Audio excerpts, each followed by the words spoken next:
Hello guys, स्वागत है आप सभी का हमारे तीसरे नए ब्लॉग में।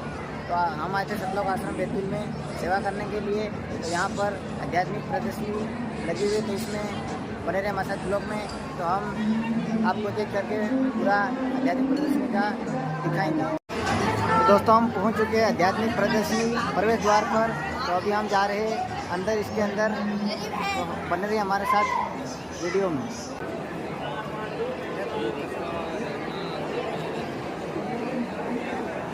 संत रामपाल जी महाराज का हमारे लिए संघर्ष किया हुआ ये पूरा एक, और इसके आगे ये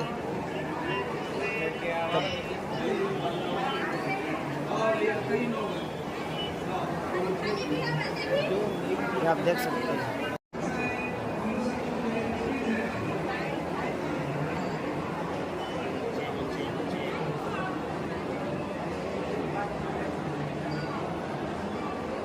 कबीर साहब जी सतलोक की रचना करते हुए।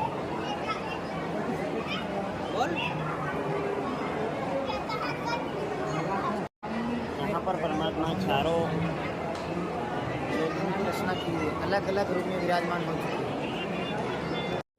परमात्मा कबीर साहब जी ने 16 लोकों की रचना की सतलोक में, स्वयं मानसरोवर में विराजमान हुए हैं।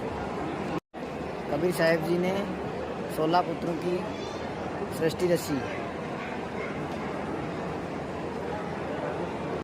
कबीर परमेश्वर ने जोगजीत को सृष्टि रचना के लिए बोला। फिर बाद में जी ने अपनी सहायता के लिए अपने वचन शब्द शक्ति से एक पुरुष की उत्पत्ति की। अक्षर पुरुष मानसरोवर में स्नान करने गए और कई युग तक जल में ही सो गए। सतलोक में श्वासों का शरीर नहीं है। अच्युत जी की प्रार्थना पर अक्षर पुरुष को जगाने के लिए परमेश्वर कबीर साहब जी ने मानसरोवर के अमृत जल से एक अंडा बनाया। उसमें एक आत्मा प्रवेश की और अंडे को मानसरोवर के जल में अंडे की गड़गड़ाहट से अक्षर पुरुष की निंद्रा भंग में हुई। उसके क्रोध से अंडा फूट गया और उससे ज्योति निरंजन काल की उत्पत्ति हुई, जो के आगे चलकर काल बन गया। फिर परम पिता परमेश्वर कबीर जी ने सारी सृष्टि की रचना स्वयं की सर्व आत्माओं को अपनी वचन शक्ति से अपने ही सदृश्य पुरुष रूप में उत्पन्न किया। प्रत्येक हंस आत्मा का नूरी शरीर का तेज प्रकाश सूर्य जैसा मानव सदृश्य ही है, परंतु परमेश्वर के तेज शरीर का करोड़ों सूर्यों से भी अधिक एक रोम का प्रकाश है। जैसे अक्षर पुरुष और ज्योति निरंजन तीनों एक ही दीप में रहने लगे। कुछ समय के बाद ज्योति निरंजन काल ने अलग स्थान पाने के लिए एक पैर पर खड़ा होकर 70 युग का तप किया। परमेश्वर कबीर साहब जी ने ज्योति निरंजन की इच्छा अनुसार 70 युग तप करने के लिए फलस्वरूप उसे 21 ब्रह्मांड दे दिए। फिर ज्योति निरंजन काल के मन में इच्छा हुई कि इन ब्रह्मांड में रचना करने के लिए सामग्री चाहिए, इसलिए उसने दूसरी बार 70 युग तक एक पैर पर खड़ा होकर तप किया। ज्योति निरंजन को तप करते देखकर उस पर मोहित होते हुए हंस आत्माएं परमेश्वर कबीर साहब जी ने ज्योति निरंजन को कहा कि उन्होंने अपने पहले पुत्र कूर्म को सर्व रचना सामग्री दे रखी है। कूर्म से प्रार्थना करके शिष्टाचार और विनम्र भाव से रचना सामग्री मांग लो। कूर्म के पास गया। उस समय कूर्म की ध्यान आवश्यकता में थे। ज्योति निरंजन ने बिना किसी शिष्टाचार और प्रार्थना किए ही जबरदस्ती कूर्म जी का मुकुट उतारा, जिसके बाद उस मुकुट से 5 तत्व, तीनों गुण, रजगुण, सद्गुण और तमगुण निकले। करने के बाद ज्योति निरंजन ने सोचा कि यहाँ कुछ आत्माएं भी होनी चाहिए, अकेले का मन नहीं लगेगा। इसलिए ज्योति निरंजन काल ने तीसरी बार 66 युग तक एक पैर पर खड़ा होकर तप किया। ज्योति निरंजन को तप करते देखकर उस पर मोहित होते हुए हंस आत्माएं 66 युग तक के पश्चात ज्योति निरंजन काल ने परमेश्वर कबीर साहब जी से आत्माएं मांगी। परमेश्वर कबीर साहब जी ने कहा है कि सभी प्रिय हंस आत्माएं मेरा अंश है। मैं उन्हें किसी भी जब तक साधना के प्रतिफल में नहीं दे सकता। अगर कोई हंस आत्माएं अपनी इच्छा से तुम्हारे साथ जाना चाहे तो वह जा सकती है। परमेश्वर कबीर साहब जी ने सर्व हंस आत्माओं से ज्योति निरंजन के साथ जाने के लिए उनकी इच्छा पूछी। तब काफ़ी देर बाद सर्वप्रथम एक आत्मा ने हाथ उठाकर ज्योति निरंजन के साथ जाने की स्वीकृति दे दी और फिर देखते ही देखते वहाँ पर उपस्थित असंख्य आत्माओं ने भी हाथ उठाकर स्वीकृति दे दी कि हम भी ज्योति निरंजन के साथ जाना चाहते हैं। वे सभी आत्माएं पहले से ज्योति निरंजन को तब करता देखकर उस पर आसक्त हो चुके थे।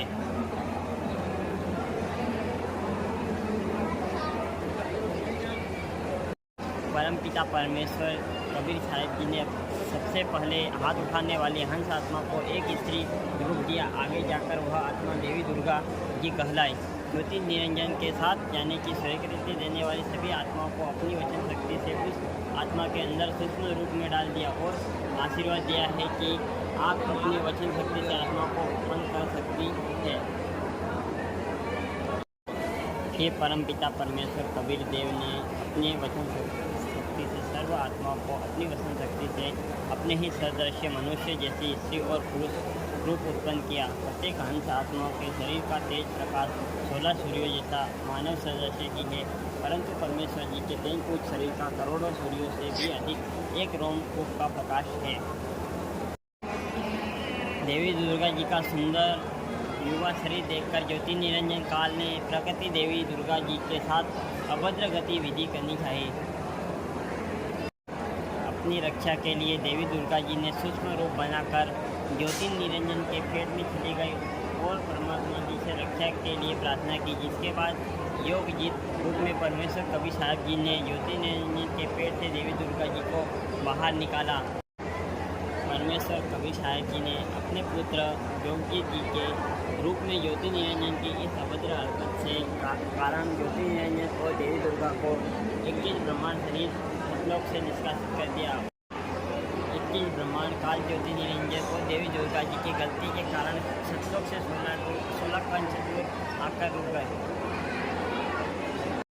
ज्योति निरंजन काल ने देवी दुर्गा जी से अपने अव्यक्त रहने की प्रतिज्ञा की और कहा है कि आज के बाद मैं किसी को अपने वास्तविक रूप में दर्शन नहीं दूंगा और अब तुम सृष्टि संचालन करो। देवी दुर्गा जी ने अपने तीनों पुत्रों को युवा होने पर उन्हें सृष्टि संचालन के लिए 3 विभाग सौंपे। रजगुण श्री ब्रह्मा जी को, सद्गुण श्री विष्णु जी को तथा तमगुण श्री शिव जी को सौंप दिया। फिर देवी दुर्गा जी ने तीनों देवियों श्री सावित्री जी, श्री लक्ष्मी जी और श्री पार्वती जी की उत्पत्ति की। देवी दुर्गा जी ने श्री ब्रह्मा जी को श्री सावित्री जी से, श्री विष्णु जी को श्री लक्ष्मी जी तथा श्री शिव जी से श्री पार्वती जी से पत्नी रूप में प्रदान की, अर्थात अपने तीनों पुत्रों को साधारण रीति से वचन द्वारा विवाह कर दिया और इस प्रकार काल के 21 ब्रह्मांडों की सृष्टि का प्रारंभ हुआ। फाइनली हमने आध्यात्मिक प्रदर्शनी का पूरा कवरेज दिखा दिया है। तो ऐसे न्यू ब्लॉग के लिए हमारी चैनल पर विजिट करें। धन्यवाद।